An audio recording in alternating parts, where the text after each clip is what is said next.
What's going on, guys? It's your girl FayWhat?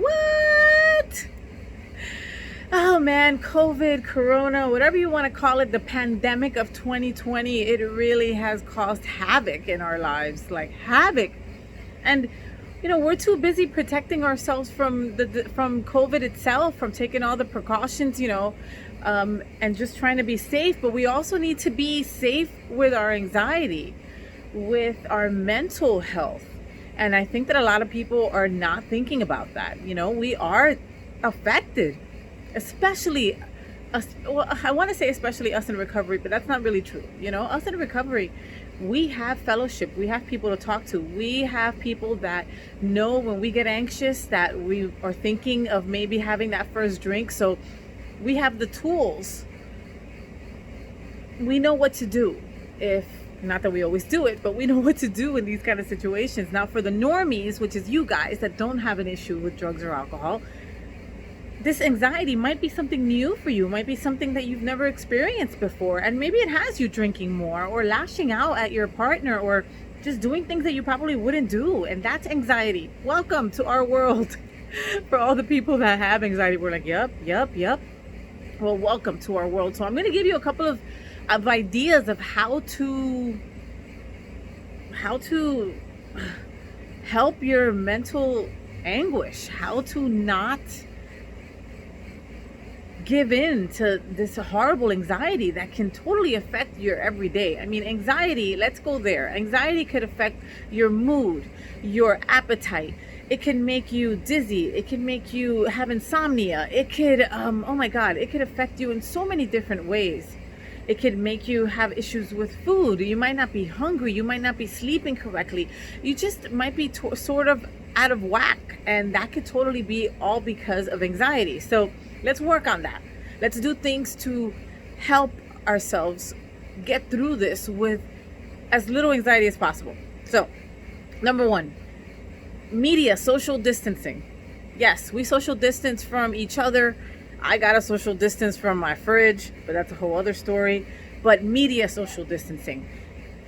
I don't know about you guys, but people have gone berserk on Facebook. People go crazy, just posting, their ideas and their thoughts about masks, no masks, and all that kind of craziness. And sometimes that becomes too much. Sometimes that just becomes like what am I going to do with this information?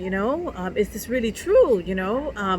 So limit your time on social media. I know it sounds crazy, but it's the truth. Limit the time that you watch the news. Limit it to one time a day. Now, I'm not telling you that with social media because I know that we all want to stay connected and it's our only way to stay connected right now. So, but just take it with a grain of salt. Don't go crazy when you see somebody post about this hospital or that hospital or something new that's going on. Just try to limit. Trust me, the less time that you're on social media, giving that energy, giving those thoughts energy, the better that you're going to be. Next, don't engage with worry. So for all those people that are watching things on Facebook and running with it, you're also going to have Juanita and Michelle and Maria and your friend Gladys that, for me, it's my Liza, my Rachels, my Maites, my girls that we can have a pity party together real quick. And if I'm worrying and I'm going to make you worry, then together we're both going to worry and that's going to be a bad thing. So really try not to engage in a worry party, Next, try to focus on the present odds, okay? Any virus has a mortality rate at about 1.4% to 3%. It's not a lot. I mean, one death is one too many from COVID, from coronavirus. But the percentage, I mean, death is real and nobody wants to talk about it. And we are all thinking about it all at the same time when it comes to COVID, because we know that people are dying. We know that over 100,000 people, over 100,000 Americans have already died. And, fear comes in and who's not afraid of death. So try to focus on the present odds that, the mortality rate is 1.4% to 3%. It's not completely accurate because we're still learning about Corona and COVID. But try to focus on that instead of death and doom, because that's where our minds usually go to, right? Next, don't don't react to physical symptoms. Don't react to physical symptoms from you or from somebody else. If your boo coughs, maybe she has something in her throat. Maybe she swallowed a mosquito. A lot of mosquitoes going on here in Miami right now. But it's not necessarily COVID, you know? If she's having a bad day and her moods are different, or he's acting weird and maybe scratching something, I don't know, maybe he needs a bath, okay? But it doesn't necessarily mean that it's COVID, so don't go straight to that. You know, I've got friends with allergies, and like they're afraid to go to cough or do something in public because of COVID, you know? And I get it. But just try not to just dwell on that. Try not to take that as a grain of salt. It's somebody coughs, let them cough. Somebody sneezes, let them sneeze. I saw a lady sneeze, and people are so freaked out by Corona and COVID that like nobody said God bless you. I stopped and was like, "Are you okay? God bless you." I'm like, okay. Next, focus on being productive. Focus on trying to find new ways of enjoying life under these new circumstances. So, take a piano lesson. Maybe you started a instrument years ago and you let it go. Well, there's like free lessons for everything going on right now online. Do that. Be productive. Try a new language. Do some gardening. If you don't have a yard, go to your neighbors. Ask them first, of course, you know. Clean up all the photos in your phone. My cousin Diana, Jesus, you know, she's like just that overachiever that she probably has organized her whole entire world during quarantine. That's not me. So the little accomplishments are good enough for this one, you know. Like I cleaned up all those millions of emails that I had in my spam, and then I also wanted to unsubscribe to a ton of emails, so I did that. You know, that's kind of, I don't know, it's a little project in itself, and it was okay. I mean, you know, try something like that, you know, but focus on that. Engage in stress reducing activities. And you guys know, yoga, meditation,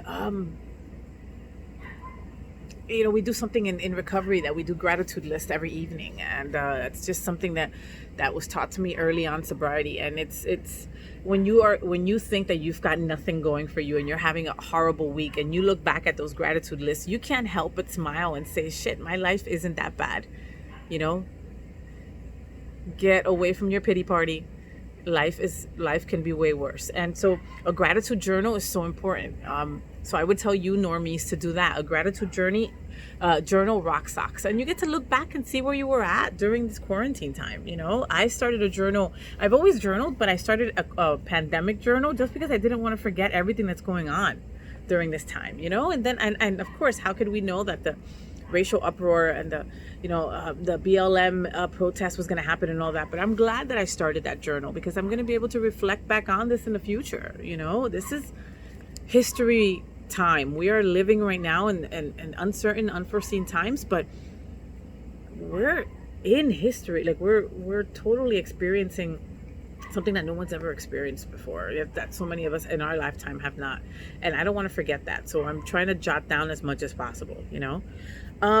Next, don't go beyond CDC guidelines. And by what I mean by that, like, okay, you know, I've got plenty of overachieving friends and, you know, they always make me look bad, but it is what it is. I still love them. You know, I also have those overachieving OCD friends, and that is just, you know, and certain things that they're doing are making them even crazier during that time. So don't go above and beyond. Yes, you know, wash your hands before you put your mask on. Carry around sanitizer. Use gloves when you're at the supermarket and you're doing any kind of tasks or anything that you'll be touching a lot of things. Great, but I've got friends that are washing their hands raw, you know, from the amount of times that they're washing themselves, you know, and that's just a little excessive, guys. You know, you don't have to go beyond those matters. You know, I've got friends that are not even healthcare workers, that they're taking off all their clothes once they get home. Your shoes, I get, but you don't have to go down that route. Like, that's just super excessive, and all it does is bring more anxiety. I would think that, like, I don't know. I would think that it's just not good for the mind. I don't think so. Take the necessary precautions. Do what you have to do, but don't go crazy. You know. Number 8, preserve any sense of normalcy that you can. Now, by that, I mean, like, you went to the gym 5 times a week, still go to the gym. Go to the gym online. Go to the gym through Instagram. Figure out a way to still go to the gym. You always hang out with your friends and have dinner after a meeting or after whatever. All right, so you still have dinner. Have dinner on Zoom. Hey, what are you eating? What are you eating? Yes, I'm eating Chef Boyardee. Yes, I'm a 12-year-old kid. What? I mean, and it feels kind of like normal. Something that I started doing the other day was watching a movie with a friend. I'm watching a movie. He's at his house. Raul, hi. He's at his house. I'm at my house. And we're just watching a movie together. And it's just, commenting on everything and blah, blah, blah. Thank you for making me watch Parasite, by the way. But do something like that. Preserve some sense of normalcy. Go to church. UnityOnTheBay.org. We do church service every Sunday, and I'm actually on the platform, so you can see me up there in all my glory. Yes, church allows me to be part of their services. Anyway, but that's some kind of normalcy. That's some sense of normalcy. Yeah, that's so important. Something to remind us that there's a light at the end of the tunnel, and our new normal will return soon. Be kind to yourself, be kind to others. I'm always telling you guys, kindness is cool. Being good to others. Check out if your neighbor needs something. Check out, if you're working, man, send some money to your hairdresser, to your dog walker, to anybody who cuts your grass, whoever fixes your computer. If there's somebody that you use on a regular basis and they're not working and you are, send them $10 just because. Hey, just wanted to buy you a cup of coffee, or send them more. Hey, I wanted to buy you and your partner lunch. It would be so appreciated. Early on, a couple of my clients did that for us. I mean, they just said, hey, I know your wife's a first responder.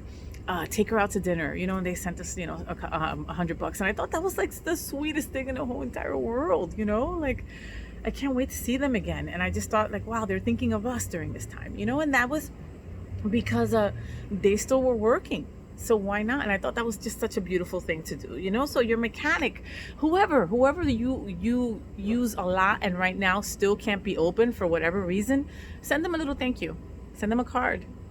I've been doing a lot of that too, is sending snail mail to people. People are so excited to get something in the mail that's personalized for them, and it's just you saying hi. Why not?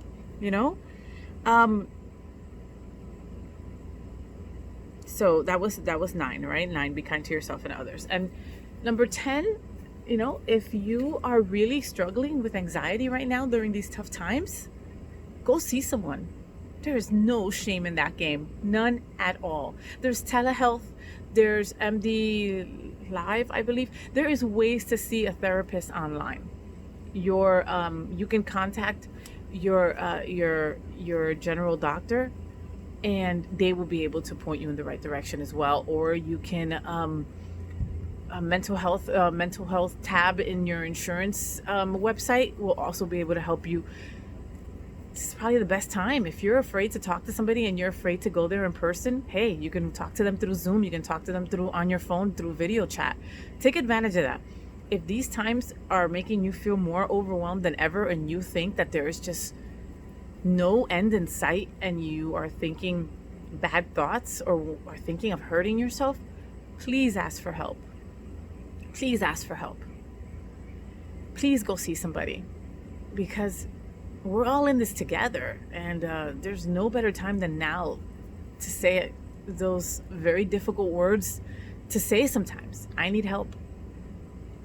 We're in this together. And don't forget, kindness is cool. So those are 10 things to do to try to relieve your stress and your anxiety during COVID.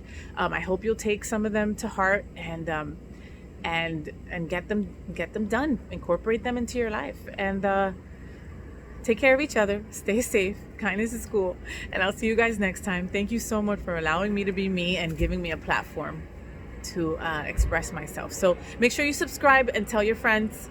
And I'll see you guys next time on FayWhat. Love you guys. FayWhat! Thank you for joining us. All right, bye.